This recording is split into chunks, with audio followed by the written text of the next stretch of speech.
Hello, everybody. I want to welcome everybody to the second, let's call it the second edition of Backroom Broadsides online. We've had a very kind of interesting reaction to the first one of these we did, and while we would all love to be together so we could have a drink together, talk together, bitch together, complain. My phone is, oh man. But instead, we're online, and I think we can make more out of it. In many ways, it's less, but whatever is there, we can take, and we can reach further with this. So I want to welcome everybody that's tuning in. We've got a really terrific show tonight. It's not an open, because I wanted to be able to organize it, and Jocelyn wanted to be able to organize it as well.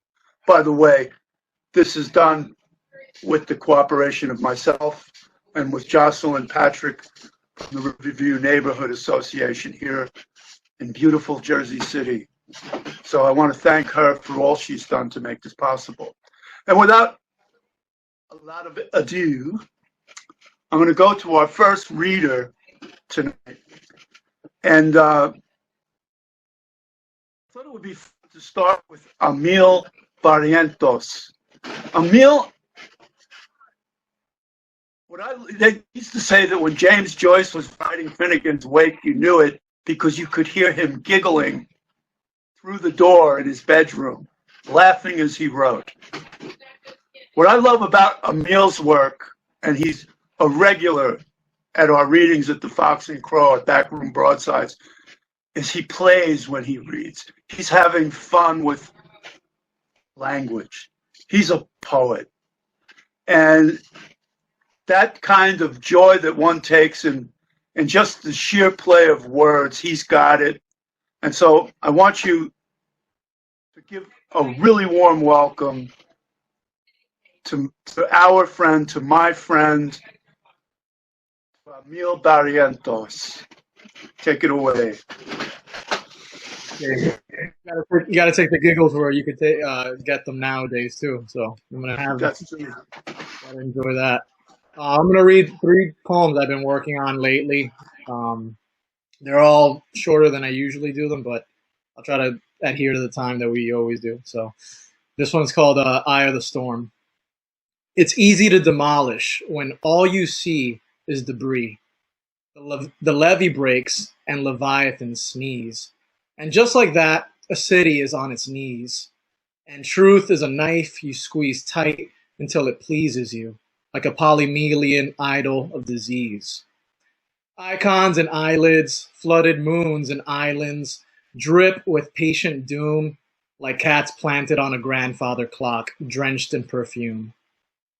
Then death sets its silhouette and drags the crabs and vagrant hens, crawling, gouging, gagging, and gashing each other open. We see the ways our eyes have spoken, preferring the sweet and sour glaze of the broken.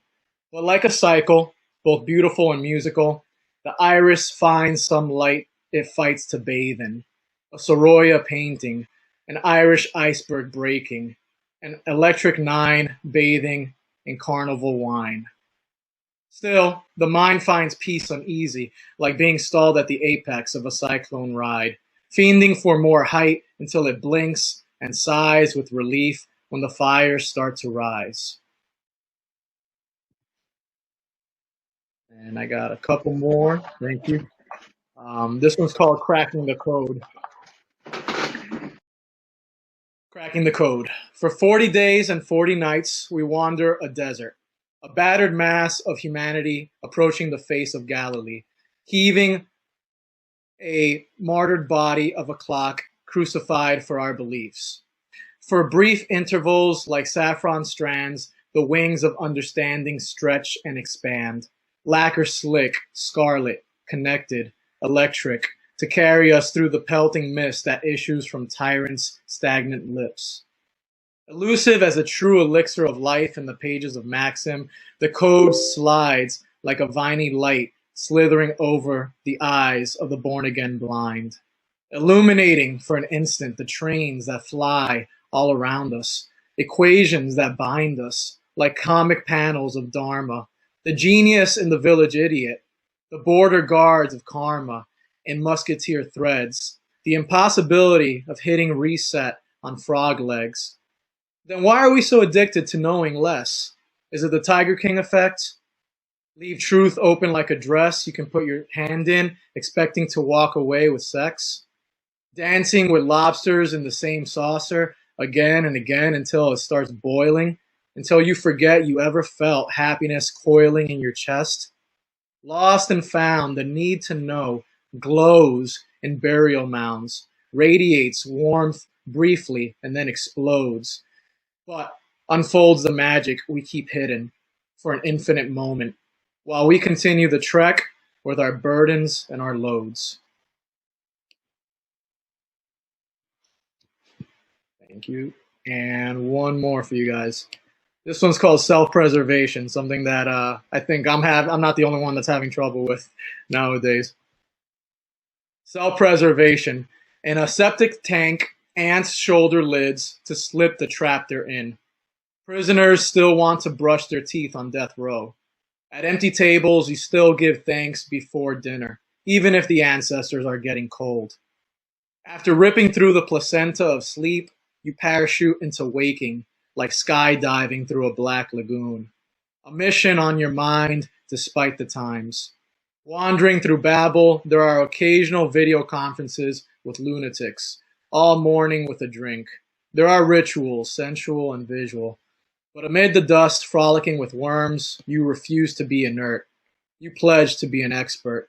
In the program, you wash your hands of the dead, forego and frisbee senseless command, like songs of storms. Pour into redwood forests and reform what's inbred for a new godhead. Yet you still want to sneak into Luck's bed and lie with her eggs in the dark. Clasp the legs that start the sparks. So, before you jump that shark, get a knife and leave your heart as a safeguard. Bravo. Thank you. I mean,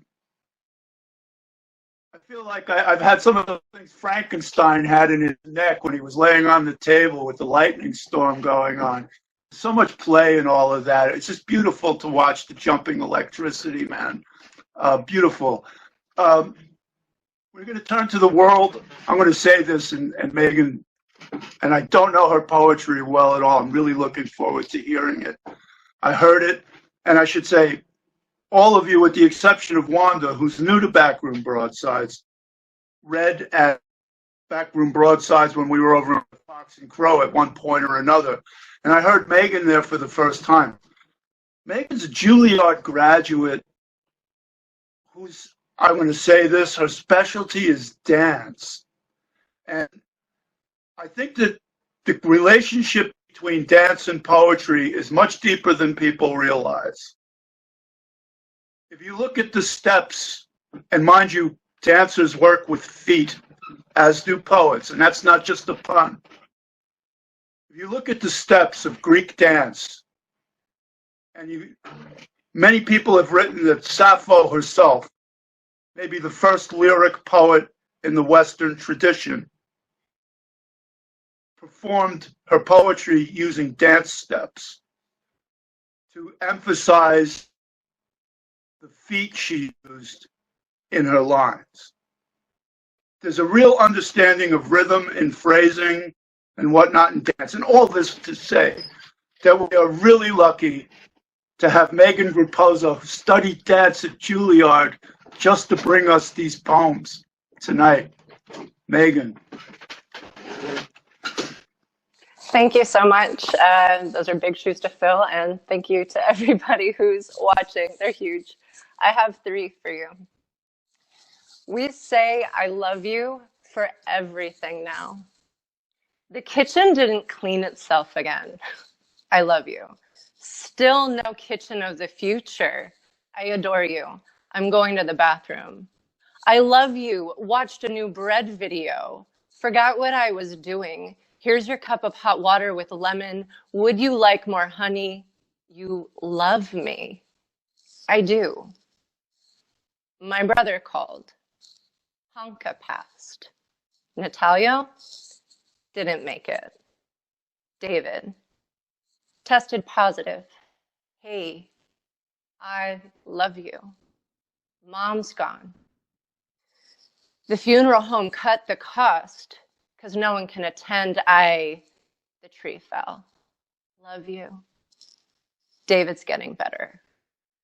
The store has the best tomatoes. Try one.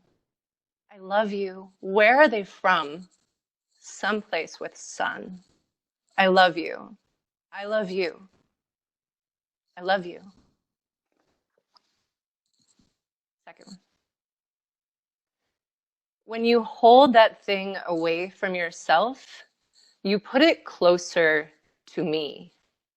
Realize why it's so important to have arms that extend effortlessly from the top where the sleeve should be. Put yourself in a world where no one is impressed. Your purity, your mixology. Put yourself in a world where sheep are sheep and people are people. No one cares how big your arms are, really. Without an invisible something, my insides ache. They've always ached. Someone somewhere must have a plan out of our own collective stupid. Exquisite alone, an ant stampede otherwise. It was definitely something I ate. I've eaten things before. I'm surprised you're not more sensitive. There can't only be one of us. 3. Monday. Upon receiving permission to bring his forgotten lunch, not just to school, but specifically to deliver said lunch directly to the kids' classroom, a heroic landscape unfurls before me. Badass. Sunlight parts the clouds in a double rainbow, Rubens painting, mashed potato sky. A scene sculpted by the strength of everyday living. Baskets carried on women's heads balance themselves. Men embrace each other and cry in public meadows, then laugh because everything is just fine.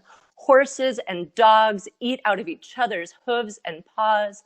Babies sit upright with prophetic expressions, palms upward to dole out the blessed bounty of the world from their appropriately tiny hands. All because the kid, age 15, has deemed me cool enough to be seen at school. I make it past security, up to the second floor office. I'm ready with sandwich and texted room number. The secretary takes the sandwich and number and goes alone, taking all my glory. There's nothing left to do but text my son. The buttered sky becomes you forgot the bleach woolly gray. He texts back. Will I wait downstairs so he can say hi? Yes. I descend the stairs in an Audrey Hepburn zigzag, thinking loudly to Fred Astaire, take the picture, take the picture. My friends want to say hi, too. I push open the stairwell double doors. Peacocks line the hallway, take flight, and Busby Berkeley their turquoise bodies into backflips as I walk. 1, 2, 3, 4. They perch on my shoulders to the effect of broad, ever-expanding epaulets. The moon comes out during the day. She can be seen from inside. I go outside, barely fitting through the door. A few peacock feathers fall, a small price to pay as I sit my heart down in the courtyard and wait for my heart. Thank you. Bravo. Beautiful. Wonderful stuff, guys. Beautiful, beautiful poetry. I want to continue in that tradition of beautiful poetry.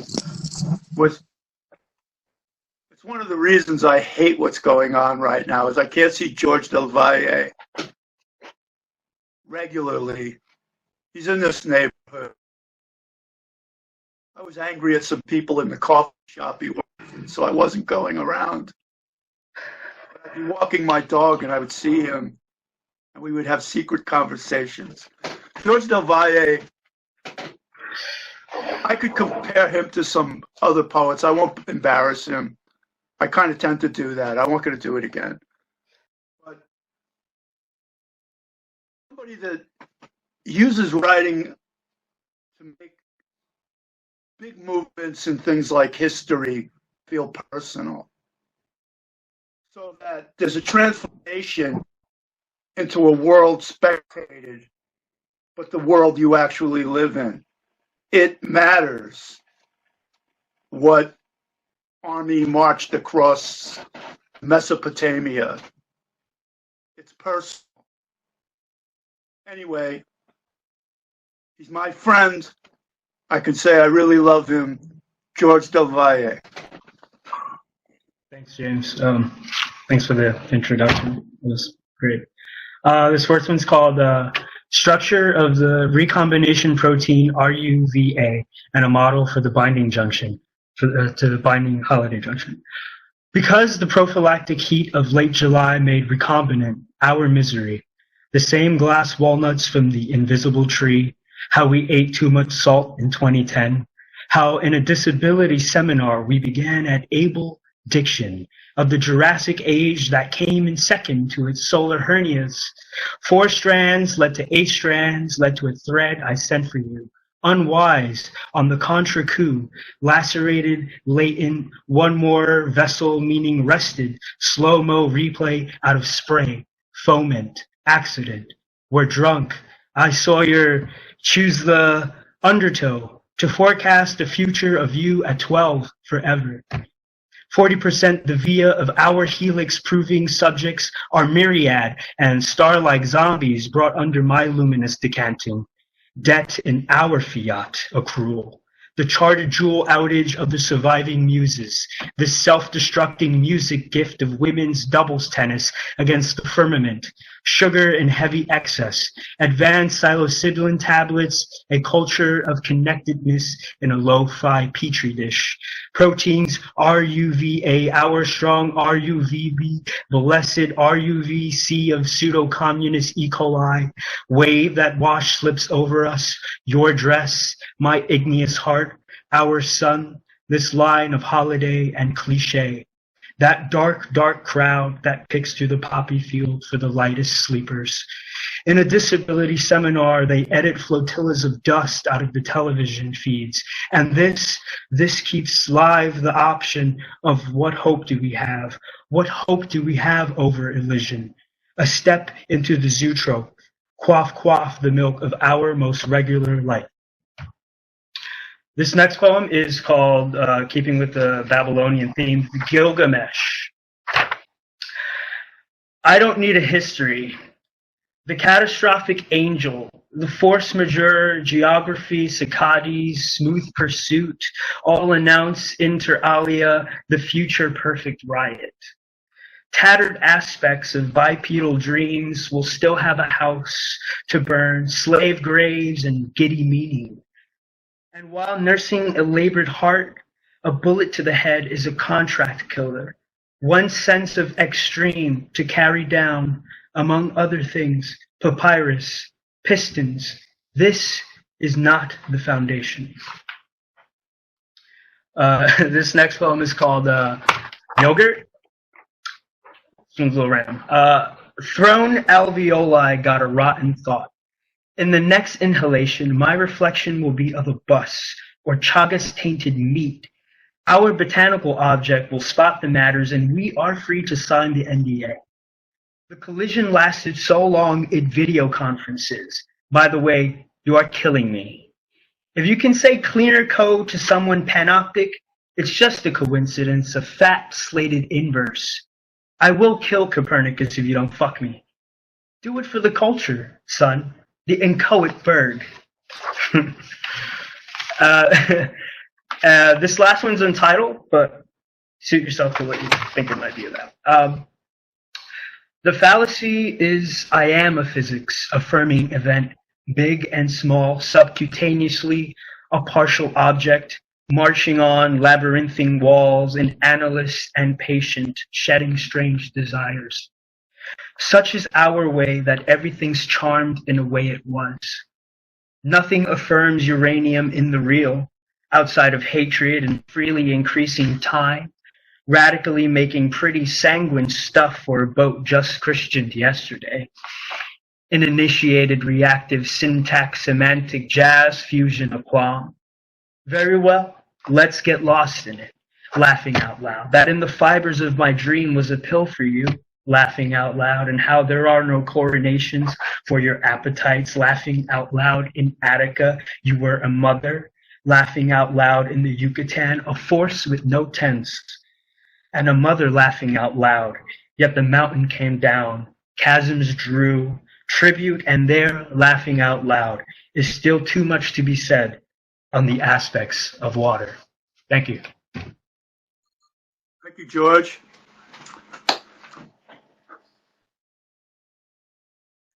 The next poet, before we go over to Bill McGee, will be Wanda Phipps. Wanda Phipps is an old friend of mine, and it's great to see you at Backstreet Broadsides. When the world returns to what we used to call sanity, I hope we can get you in the back room and do a reading in the three-dimensional flesh. But we're going to fly with this for now. We're really lucky to have Wanda Phipps. She's had 2 books of poetry, Fields of Wanting and Wake Up Calls. I wish everybody would give my friend, Wanda Phipps, a warm welcome. Hi, Wanda. Thanks, James. I'm reading first from my first book, Wake Up Calls, 66 Morning Poems. And this is morning poem number 10. I am part of a history. Fitful sleep last night. Woke from my own moans and deadline anxiety early. Now I try to write concise, edit down the world. And those ever-present birds sing to me. I am part of a history of North Carolina farm workers, grand storytelling office workers, creative patient teachers, Texas backwoods cow herders, ranting alcoholic preachers, and spit-shine military men. I am part of a history of Cherokee mixed marriages and European and African lovers. I am part of a history of raging political poets, of boho babies in exile, of round pegs carving those round holes. I am part of a history still burning through me on a hazy Lower East Side morning, still making me, history still in the making in me, and those goddamn crazy birds. And now from my second book, which is called Field of Wanting, Poems of Desire. I'm reading a poem called Shapeshifter, and it was inspired by the introduction to Anne Waldman's book, Iovis, and that was her ode to male energy. So this is my ode to male energy. Boy, child, trickster, he is 1, he is 2, he is 3. Innocence, genuine, pure spirit, and mischievous, wild child, jester, he can be many. Hold me, enfold me, wrapping. The word wrapping comes to mind, as in enraptured. Wrap me in this complex rapture. The moment when we are caught up, drawn up, taken up to split the sky, divide the heavens. He is shifting forms, clouds, trees, soft furry creatures, smooth, cold stone relief. Transmigration, transmutation, transformation, transfiguration, a trance in anything. I look at you and see my mother's eyes, compassion, caretaker, nurturer, facilitator, compelled to soften rough travel. I look at you and see my small self dreaming.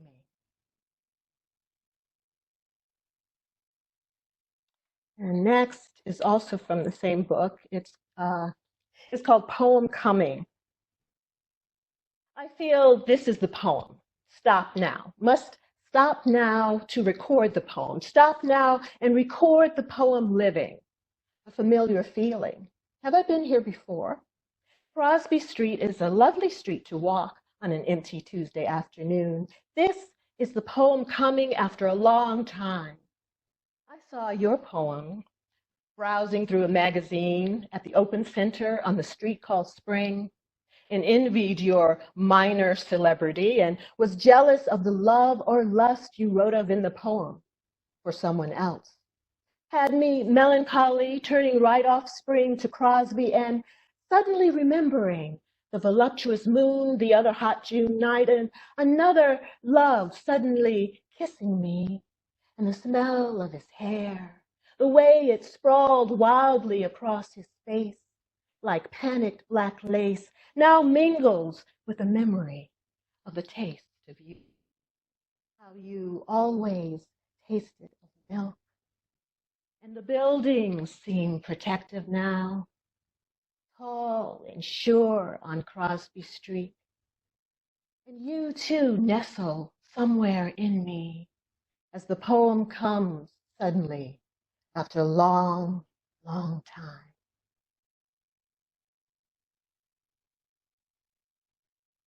And now I'll read two short poems. They're new poems. They're part of my series of pandemic diary poems. So this is Tuesday, March 24th, 2020. We are all on lockdown now, working from home or out of a job. Today, I left the house for the first time in 3 days for a short walk on my work from home lunch break. A walk along the Narrows, watching seagulls on the water, watching them sit and settle and float on top of the water, legs busy paddling below, watching them float then fly off. Well, I wondered, when will things get back to normal, and what is normal anyway? Back to my apartment, which is now my office, rebel without a cause on the TV in the background, juggling emails, work calls, and all kinds of numbers in the foreground. Now, a new kind of normal. The last poem. Sunday, April 19th, 2020. And this was inspired by a poem from the Antenna series by the Ukrainian poet Serhiy Zhadan, and it's called When We Paused. Spring is here, but we can only see it from windows, behind glass. The tulips, the daffodils, the crocuses, the trees grown green cry to us, bright and beautiful, while we cry inside, fear and anxiety, kissing brief joys like cherished children. Every morning, memories flood my mind. You were there, tall and smiling, with a question hanging in your eyes. The sound of your voice travels through distances, miles and years, years and miles, to rumble in my ears. I'm here, I'm here, I'm here. Thank you. Wanda. Wow, superb reading, guys. Beautiful, all four of you. We've heard from the poets, the lyrical poets tonight. And now we're going to hear from the prose writers.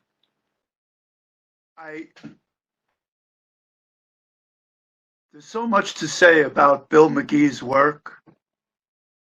He's got 2 books out, one a novel called Half a Child, the other a nonfiction expose of the airline industry in 2012. It's called Attention All Passengers. I worked with Bill McGee 15 years, maybe a dozen years. I'm not going to embarrass him, but I worked in New York for 30 years in the travel writing business. I probably worked with more than 100 people. When I think of integrity in the workplace, sorry, but I think of you, man. You stood up to the editors, the salesmen, the ones who could fire you at any time and bullshit. You stood up for us when we didn't bullshit, which was rarely. We mostly bullshit. But have a lot of respect for this man's integrity. And I went to see when he came out with Attention All Passengers to the Open, and he gave a reading. Man could write some prose. I'm really delighted to introduce my really good friend, Bill McGee, who writes for USA Today. He was the editor of the travel column at Consumer Report, which is kind of known for integrity also. He's widely published. He's a travel expert. And I mean, he's the airline expert in the country. Reading tonight from his novel, Half the Child. Bill? Jim, thank you so much. I'm throwing it all back at you. I loved working with you. I love you. So I appreciate it. And I had the pleasure, I realized it was election day 2018, going out to Jersey City and reading from Half the Child when it first came out. And this is a book, to be very clear. It's, among other things, it's sort of a love story to Queens, the borough of Queens. Nearly every scene takes place in Queens, but there are a couple of key scenes that take place in New Jersey, and that's not by accident, because I spent 2.5 years living in New Jersey in a place called Freehold, and I was from 6th grade to 8th grade, and they were among the happiest years of my life. I love Freehold, I love New Jersey. So I'd like to read 3 scenes tonight, and one of them is establishing New Jersey. I can't read some of the other scenes because they'll give too much away late in the novel. And the other 2 scenes I'm going to read, I realize I picked them specifically tonight under the theme of isolation for obvious reasons. I don't know who else can say this, but I haven't had any physical contact with another human being for 8 weeks and counting. I'm sure others can relate to that. And this novel, I've often said that Half the Child is a love story. It's a love story of a different kind between a parent and a child, in this case, a father and a son. It's narrated in the first person and in the present tense by Michael Mullen, who is a 34-year-old guy who really has 2 main passions in life. One is talking to airplanes, because he's an air traffic controller at LaGuardia Airport. Figured I'd give him a nice, quiet job. And the other is his son, Ben, who ages in the course of this book through 4 sections from the age of 2 to the age of 5. And I usually, when I read a scene, at least one scene with Ben, between Michael and Ben. But tonight I'm not, to sort of stay with the isolation, because Michael's journey is an extremely isolating one. The reason it's written in present tense is because I sort of characterize it as a 4-year car accident. It's in present tense because he never, ever has any perspective on what's coming next, as things just get worse and worse and worse through this divorce that becomes a custody battle and that ultimately culminates in an abduction of Ben by his mother and Michael's fight to get his son back. And so let me just open up by giving you a little taste of this bizarre world that Michael enters with shadowy figures in lawyers and forensic psychologists and law-appointed accountants and all of the hangers-on that make a lot of money out of this misery. I'm on the New Jersey Turnpike at the Molly Pitcher rest stop, the check engine light glowing some Staten Island. As instructed, I brought $500 in small bills. And I've also purchased 1 plain cheeseburger, large fries, and a Fanta. I wait. Someone I implicitly trust suggested I contact this person. He's supposedly an expert on custody issues, and he only offers advice off the record for cash. And now here he is sitting across from me in jeans and a ripped sweatshirt. He counts the bills. Cheese, nothing else, right? I nod. I'm Mike Mullen. He digs in. I know. As per the instructions, I update him on the law guardian and the court-appointed shrink, whom Michael refers to as Eeyore, Winnie the Pooh's friend. Then I ask him for guidance. Eeyore, huh? He swallows more fries. See, they're the underbelly of this corrupt system. Custody's an industry, a $1 trillion industry. Even if all the judges were honest, which they're not. All these parasites, lawyers, investigators, psychologists, accountants, they make money off misery, and they're corrupt to boot.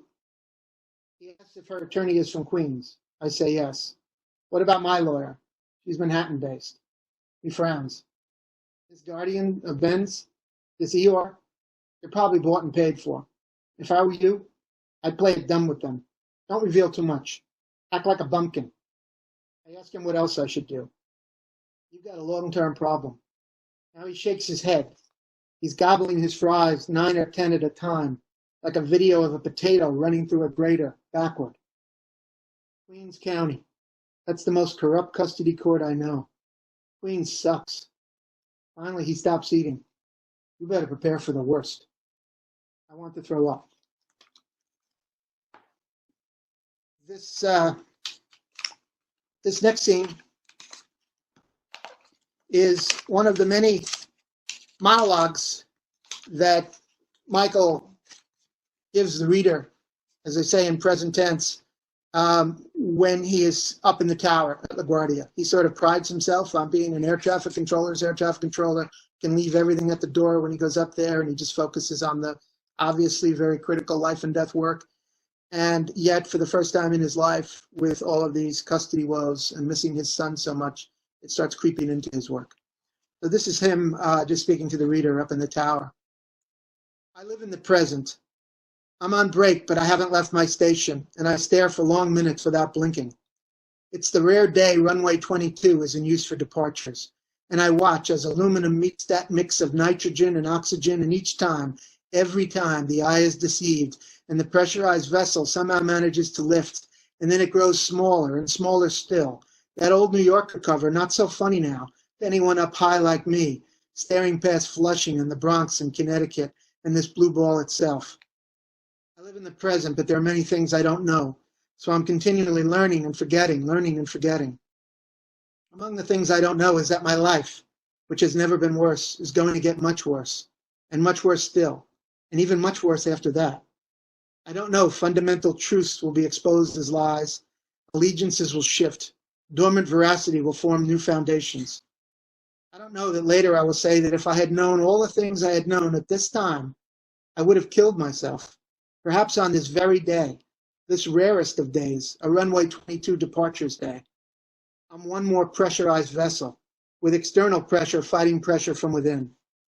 And so I find myself staring at those pressurized tubes ascending and descending on the horizon, as if they always had and always will, and I continually ask, well, who are we? We pretend we inhabit emotions one at a time, that sensations patiently approach us, like faceless ninjas who bounce on the balls of their feet, doodly waiting their turn to attack the bloated hero in a cheap action movie. A psych seminar I've signed up for is unironically titled Understanding Grief, and the instructor addresses the 5 stages as if they are Mount Rushmore-like in their chisel separation, as if denial and bargaining can't cohabitate, or anger and acceptance never overlap, as if we are one person rather than thousands, and with tens of thousands more to come. Are we still the same person when at our worst, or at our best? Do we split the difference? Or we're all that and more? Less? I've read that biologically our cells completely regenerate every 7 years. But do our eternal truths remorph as well? What of the moments when we shout, I hate you, I hate you? Who are we then? And who are we when we whisper love and devotion? When time unfolds in ways we never had the ability to foresee? Do dead feelings coalesce into lies? How are we to know when the truths of now will calcify into the lies of then? Is nothing we feel truly certain ever? Why do we attribute individuals with qualities, bravery, fidelity, devotion, as if such qualities are unchanging? We can be brave on Tuesday and cowardly on Wednesday and brave again on Friday. We can keep vows and keep them and keep them and keep them and then not keep them. We can be devoted until we are not. I'm old enough to have written essays for school on a typewriter, and that ancient device gave me a permanent record of the changes, the edits, the tweaks. The pages were filled with scratch-outs, cross-outs, inserts, subtractions, additions, improvements, subtractions, and of course, the gloppiness of whiteout. But a record, nonetheless. Now, the ever-virginal tabula rasa of my MacBook Pro screen reflects all too accurately how I record internal sentiments, but I record them only in the now, my heart blinking like a cursor. I have no past feelings, and there are none to come. Just this urge, this pang, this pull, escape, infatuation, panic, horror, devotion. When I was a kid, we always had station wagons, and sometimes I sat looking out the rear, and sometimes I sat in the forward-facing second seat. And now I wonder which view was more accurate, where I've been or where I'm going. Both vistas can turn hazy. Like the horizon, I can barely see past the Whitestone Bridge towers. Annabelle, my mentor when I was a psych major, told me I should keep a journal, that writing about my feelings will bring lucidity and maybe, dare to hope, even transcendence. So here it is. Professionally, I've always wanted to do 2 things: speak to airplanes and study the human mind. But I find my own mind keeps shifting, and shifting so quickly I have no memories, just memories of memories, photocopies with ever-fading pixels, the instantaneous impressions upon which they first formed, continually rubbed raw. These sands keep dribbling and flowing, even though after 34 years, one would think they should have solidified. My break is over, and I literally shake myself, as if a canine were about to speak to Boeing 737s and Airbus 320s. It gets darker, and more pressurized vessels appear on the horizon. I find all my deepest feelings can teeter or realign or cement or crumble. I've moved through Shakespeare's ages, and while I was once a schoolboy and once a soldier and once a lover, I know one truth. I may or may not continue to be a husband, but I am and always will remain a father. So, if I could read one more section. This is the world that Michael gets. As I said, I sort of liken it to a car accident. Michael is a bit of a pinball throughout this entire thing. That's why I wanted to write this in first person. I wanted to write it in present tense, which isn't usually common in novels, mostly past tense, because I want the reader to feel what he feels, that things just keep happening, and he never, ever, ever, ever in this novel is ahead of events. He's always reactive. And here, I don't think I have to explain why he's in the setting he's in. It's explained in the section. Here, once again, New York State has intervened in his life, and because of his behavior throughout this custody battle, he now finds himself doing something he never would have done, and he is quite the fish out of water. I'm not sure I have the right address because I'm standing in front of what looks like an abandoned building in Hollis, an area of Queens I rarely visit. There's no need to add it's a rundown section of Hollis because for blocks and blocks, that's all I've seen. I hear loud voices, so I enter, assuming this is the location for my first court-appointed anger management group session. I take one last look at poor batted Lovey, that's their beloved station wagon. Hopefully, she'll still be sitting next to this cracked sidewalk and rolled up carpeting in an hour. The front foyer is empty, but it opens onto a large conference room, that once must have been a restaurant or nightclub. Signs indicate a storage area for broken furniture and a halfway house for recovering addicts. There's a large circle of men in the center of the room, and I work my way toward them. An older Filipino guy spins his wheelchair in my direction and calls out, "Welcome, I'm Dr. Navarro, come join us." Despite his cheer, the atmosphere hardly seems collegial, unlike the Fathers of Critical 2 gathering I recently went to. There are about 10 men in all, Latino, Asian, African American, white. They may not represent an accurate demographic slice of America, but they do seem to fairly represent the face of the men's exercise yard at Rikers Island any given morning. I slide into an empty metal chair.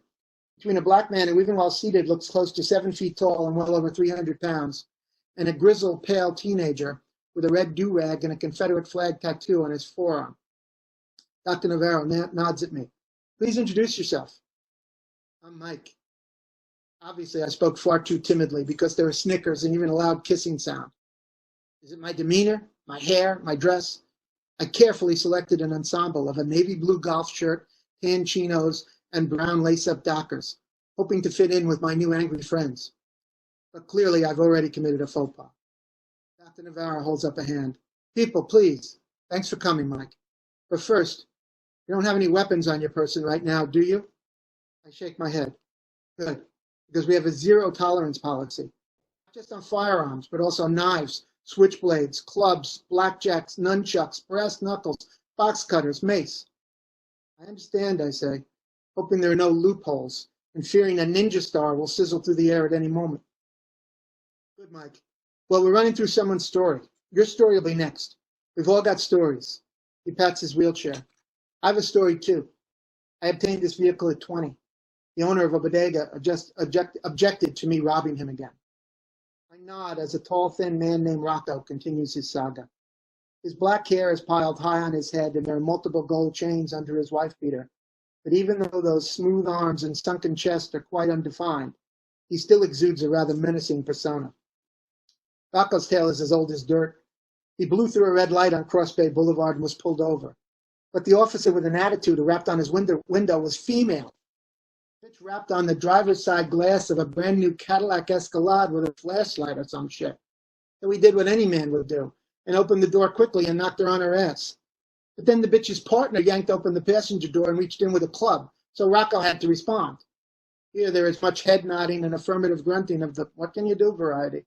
So he cracked that asshole's wrist with a pipe he keeps under his seat for just such occasions. Needless to say, mayhem ensued. Fast forward the story, and now Rocco is here. A buffed-up Asian man provides the coda.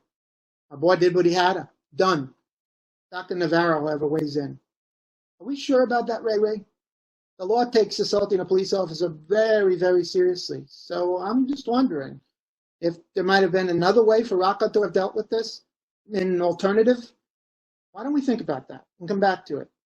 Ray Ray pulls on a gaudy purple bracelet dangling from his left wrist and rocks gently as he murmurs, "This too shall pass, this too shall pass, this too shall pass."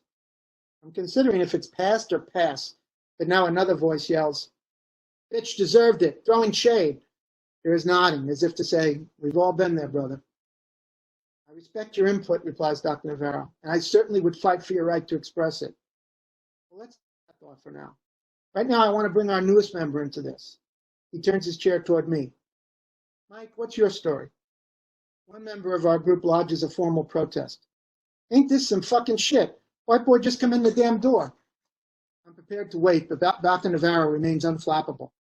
"Junior, you'll get your chance. Right now, the floor belongs to Mike." As I often do when I'm stalling, I cough.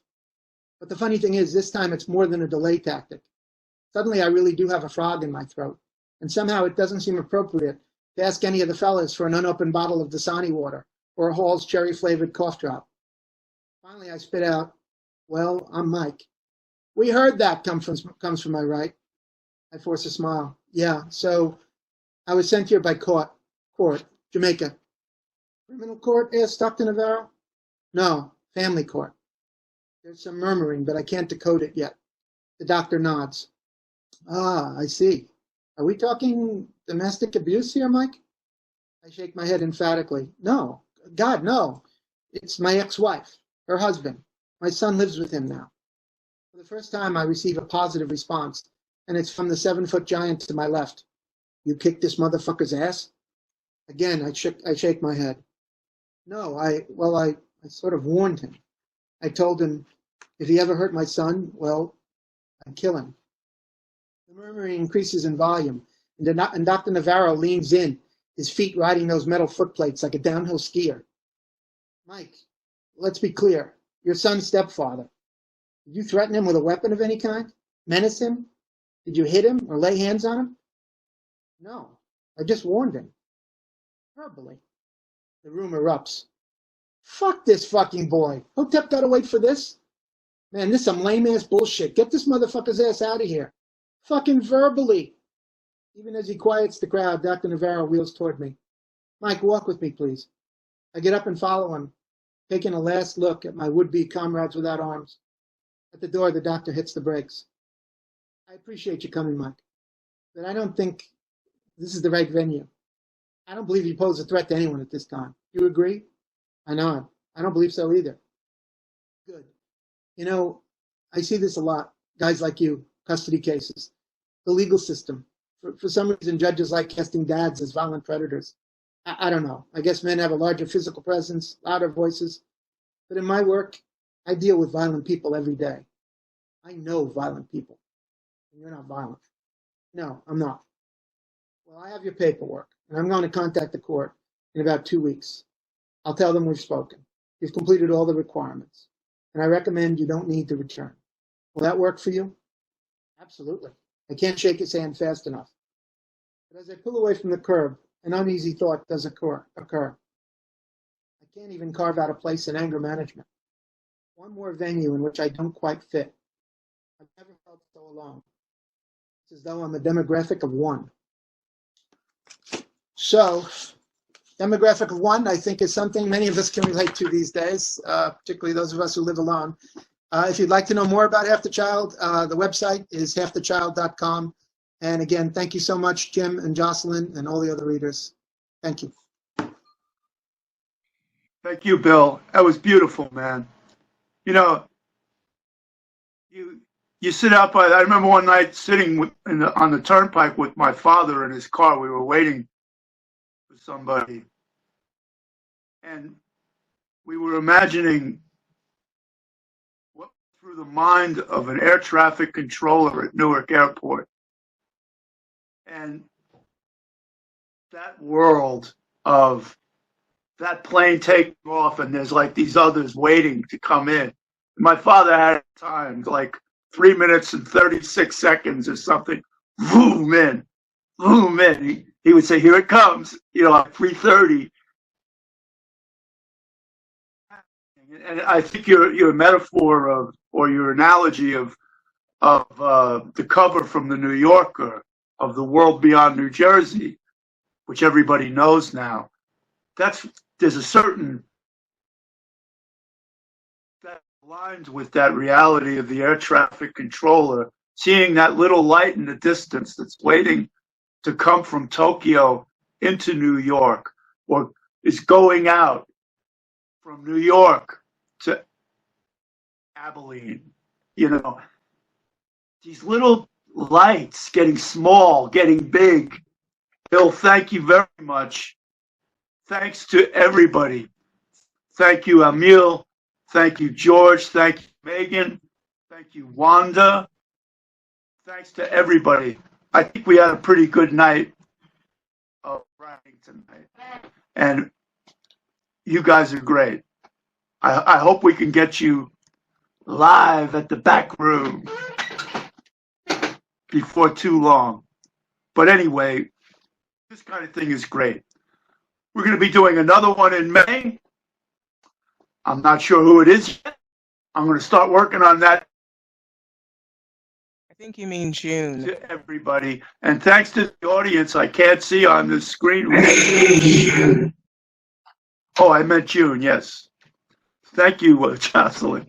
But thanks to everybody I can't see and who's out there listening. We'll be back again in June. I don't have the exact date right here, right now. But anyway, we'll see you then. So this is Backroom Broadsides online. Thanks again to our readers. See you all in June. Thank you very much.